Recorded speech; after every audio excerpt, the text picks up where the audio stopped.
Mes chers amis et auditeurs, bonjour. Vous savez, avec la pandémie, il y a une horde, j'allais dire une mafia de gens qui essayent de profiter de la situation. C'est les adeptes de l'écologie politique.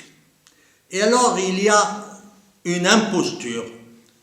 Je voudrais vous en parler aujourd'hui. C'est l'imposture des énergies renouvelables. La bonne blague. Ces fameux ENR, parce qu'ils ont pris des noms très scientifiques. Alors c'est quoi ENR? L'éolien, le solaire et le biomasse.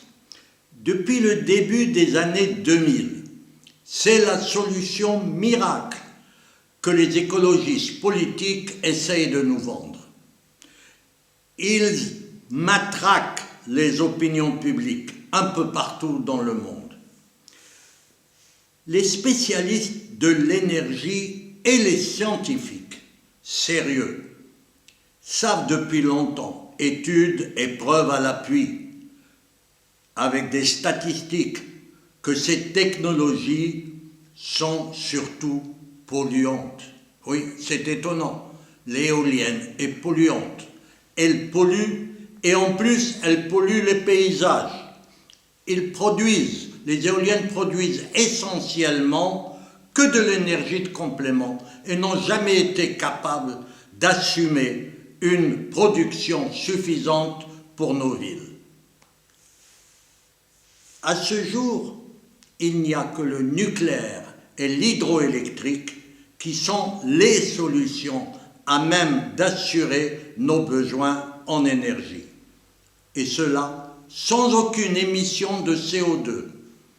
Aucune technologie dite de rupture n'est en mesure de remplacer pour le moment le gaz et le pétrole, et cela va durer encore quelques décennies. Les adeptes de cette nouvelle religion, le mot n'est pas assez fort, c'est une nouvelle religion qui est devenue l'écologie politique, sont des véritables négationnistes scientifiques.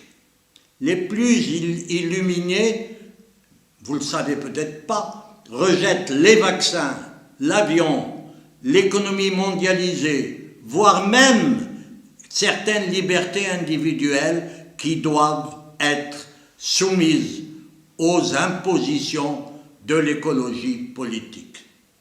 On doit se soumettre aux nouveaux dogmes. Et comme chacun sait, un dogme, on ne le discute pas, on ne le conteste pas, on ne peut pas le mettre en doute.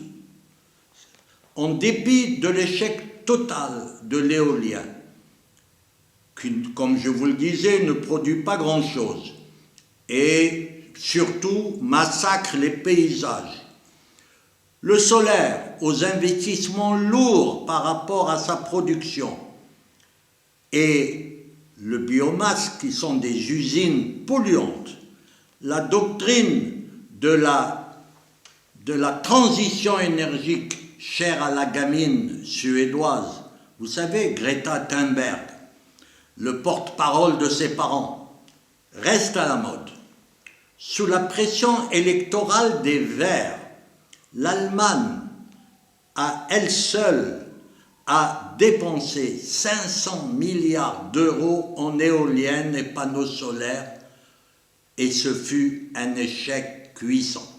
L'Allemagne a été obligée de rouvrir ses centrales au charbon et acheter en plus de l'énergie électrique à la France. Aujourd'hui, elle produit 10 fois plus de CO2 que la France par kilowatt. Depuis le fameux film d'Al Gore sur le réchauffement climatique, 3 000 milliards de dollars ont été investis dans l'énergie verte. Ça n'a pas été perdu pour tout le monde. Avec ces capitaux, on aurait pu construire des écoles, on aurait pu améliorer le système de santé, et on a vu aujourd'hui qu'il en avait bien besoin. on pouvait venir en aide à l'Afrique et éviter l'envahissement de l'Europe. Mais je sais que ce que je dis n'est pas politiquement correct. Mais il faut bien que quelqu'un se sacrifie à dire la vérité. Aujourd'hui, le discours politique ne peut que vanter la transition énergétique, chère à la gamine.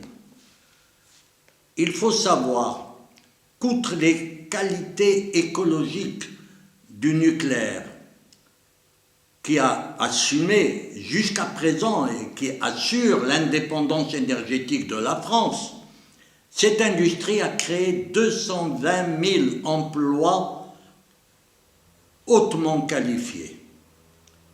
La politique de l'émotion et du lavage de cerveau électoraliste et de la mauvaise foi qu'incarne l'écologie politique conduit tout droit à l'échec.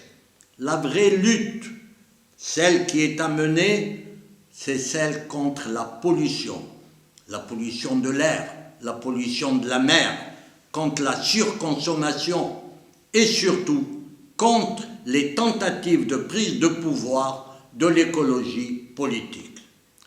Ce nouveau pouvoir absolu, invisible et consensuel qu'est devenu l'écologie politique va hypothéquer l'avenir de toutes les prochaines générations. À demain, si vous le voulez bien.